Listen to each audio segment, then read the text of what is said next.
நம்ம எல்லாருமே நிறைய இடத்துக்கு போய் நிறைய ஃபுட்டு சாப்பிட்ருப்போம். நிறைய ஃபேவரட் ஃபுட்டு இருக்கும்.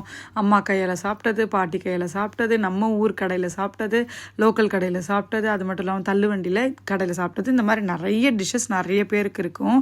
பட் எனக்கு வந்து பார்த்திங்கன்னா நிறைய ஃபுட்டு பிடிக்கும். ரீசண்டாக ஒன்று சாப்பிட்டேன் பாருங்கள், சேலத்தில் தட்டு வடை செட்டு. அது மாதிரி ஒரு டேஸ்டியான ஃபுட்டு நான் சத்தியமாக என் வாழ்க்கையில் சாப்பிட்டதே கிடையாது. அது நிறைய கேள்விப்பட்டிருக்கேன். நான் சேலம்லாம் அடிக்கடி போயிருக்கேனே தவிர அதை சாப்பிடணுன்ற ஈர்ப்புலாம் எனக்கு பெருசாக வந்ததே இல்லை. இந்த டைம் வந்து கவிதா அக்கா இதை நீ சாப்பிட்டு பாருடா அப்படின்னு சொல்லிட்டு, நிச்சயமாக நீ சாப்பிடு அப்போ தான் உனக்கு தெரியும்னு சொன்னாங்க. சரி போய் சாப்பிட்டு பார்க்கலான்னு பார்த்தா அதுலேயே ஒரு 10-15 வெரைட்டி இருக்குது. நான் சாப்பிட்டது வந்து லெமன் கார்லிக் தட்டு வடை செட்டு. அப்பப்பப்பா இப்போ வரைக்கும் நாக்கு நடனம் ஆடும் அந்த அந்த ஞாபகம் வந்துச்சுன்னா எனக்கு. இதுக்காகவே சேலம் போய் சாப்பிட்டுட்டு வரலான்னு கூட எனக்கு தோணிட்டு இருக்கு 2-3 நாளாக. அவ்வளோ அற்புதமாக இருந்தது. அதே மாதிரி நிறைய இருக்குது. அதில் வெறும் வெஜிடபிள்ஸ் மட்டும் வச்ச மாதிரி இருக்குது, நிறைய இருக்குது, தக்காளியில் இருக்குது, எல்லாமே சூப்பராக இருந்துச்சுங்க. ஆனால் எனக்கு பிடிச்சது லெமனும் கார்லிக்கும் வச்சதுங்க.